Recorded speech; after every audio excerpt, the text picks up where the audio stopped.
Welcome to my channel. నా channel కనుక మీరు ఇంకా సబ్స్క్రైబ్ చేసుకోకపోయినట్టయితే ప్లీజ్ సబ్స్క్రైబ్.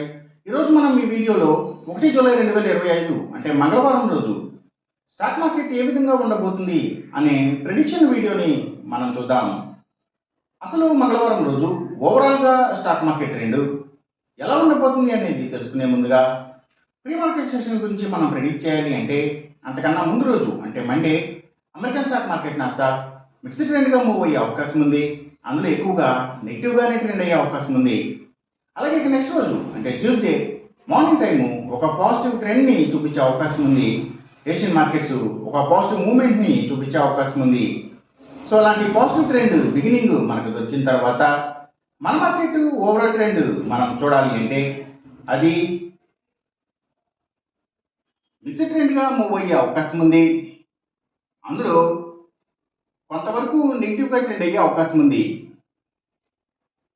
అలాగే సేమ్ బ్యాంక్ నిఫ్టీ కూడా మిక్స్డ్ ట్రెండ్గానే మూవ్ అయ్యి అందులో కొంతవరకు నెగిటివ్గా ట్రెండ్ అయ్యే అవకాశం ఉంది. అలాగే నిఫ్టీ ఐటీ కూడా నెగిటివ్గానే ట్రెండ్ అయ్యే అవకాశం ఉంది. ఇక మనం ఇంట్రాడే స్టాక్ సెలెక్షన్ విషయంలో భాగంగా ముందుగా మనం గెయినర్స్ విషయం చూడాలి అంటే ఏవైతే సోలార్ పవర్కి సంబంధించిన అన్ని కంపెనీల స్టాక్స్ కూడా ఇవన్నీ కూడా మంచిగా గెయిన్ అయ్యే అవకాశం ఉంది. అలాగే ఇంకా పబ్లిక్ లిమిటెడ్ కంపెనీల స్టాక్స్ ఇవి చాలా వరకు కూడా గెయినింగ్ సైడ్ ఉండే అవకాశం ఉంది. అలాగే ఇంకా పవర్ అండ్ ఎనర్జీకి సంబంధించిన అన్ని కంపెనీల స్టాక్స్ కూడా ఇంకా ఆయిల్ అండ్ నేచురల్ గ్యాస్కి సంబంధించిన అన్ని కంపెనీల స్టాక్స్ కూడా గెయినింగ్ సైడ్ ఉండే అవకాశం ఉంది. ఇంకా అగ్రికల్చర్కి రిలేటెడ్గా ఉండే అన్ని కంపెనీల స్టాక్స్ కూడా అంటే అవి సీడ్స్ కంపెనీల స్టాక్స్, ఫెర్టిలైజేషన్ కెమికల్స్, ట్రాక్టర్స్ కంపెనీల స్టాక్స్ ఇలాంటివన్నీ కూడా, అలాగే Nifty pharma and hospitals, labs, pharma and chemicals ఇలాంటి వాటి స్టాక్స్ ఇవన్నీ కూడా గెయినింగ్ సైడ్ ఉండే అవకాశం ఉంది. అలాగే ఇంకా ఆయుర్వేదిక్ మెడిసిన్స్ తయారు చేసే కంపెనీల స్టాక్స్ కూడా చాలా వరకు గెయినింగ్ సైడ్ ఉండే అవకాశం ఉంది.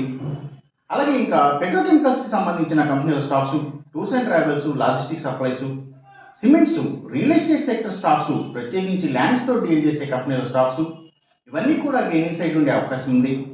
అలాగే ఇంకా గవర్నమెంట్ బ్యాంక్స్ అండ్ ఫైనాన్షియల్స్ అంటే పిఎస్యు బ్యాంక్స్, గవర్నమెంట్ ఫైనాన్షియల్స్, ఇంకా ఎడ్యుకేషన్ సర్వీసెస్కి సంబంధించిన కంపెనీల స్టాక్స్, ఫుట్వేర్ స్టాక్స్, సర్వీసెస్కి సంబంధించిన అన్ని కంపెనీల స్టాక్స్ కూడా అంటే courier services, food deliveries, pharma deliveries ఇలాంటి బట్టి అన్ని స్టాక్స్ కూడా గెయినింగ్ సైడ్ ఉండే అవకాశం ఉంది మంగళవారం రోజున. ఇక మనం ఇంట్రాడే లూజర్స్ విషయం చూడాలి అంటే ఏవైతే స్టీల్స్, ఐటీ స్టాక్స్ ఎక్కువగా నెగిటివ్గా ట్రెండ్ అయ్యే అవకాశం ఉంది. అలాగే ఇంకా సిగరెట్ కంపెనీల స్టాక్స్, స్పిరిట్స్ అండ్ బ్రూవరీస్కి సంబంధించిన కంపెనీల స్టాక్స్ కూడా, ఇంకా లగ్జరీ హోటల్స్, డైమండ్స్, ఫ్యాషన్స్ ఇలాంటి వాటికి సంబంధించిన కంపెనీల స్టాక్స్, సినిమాల థియేటర్ల కంపెనీల స్టాక్స్ కూడా నెగిటివ్గా ట్రెండ్ అయ్యే అవకాశం ఉంది. అలాగే ఇంకా FMCG sector stocks, foods and beverages కంపెనీల స్టాక్స్ కూడా నెగిటివ్గానే ట్రెండ్ అయ్యే అవకాశం ఉంది మంగళవారం రోజున. ఇక మనం ఎంసీఎక్స్ ట్రేడింగ్ విషయం చూడాలి అంటే ఏవైతే గోల్డ్ ప్రైసెస్, అలాగే crude oil and natural gases prices,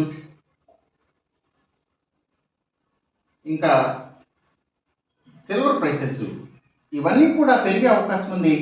copper prices మాత్రం తగ్గే అవకాశం ఉంది.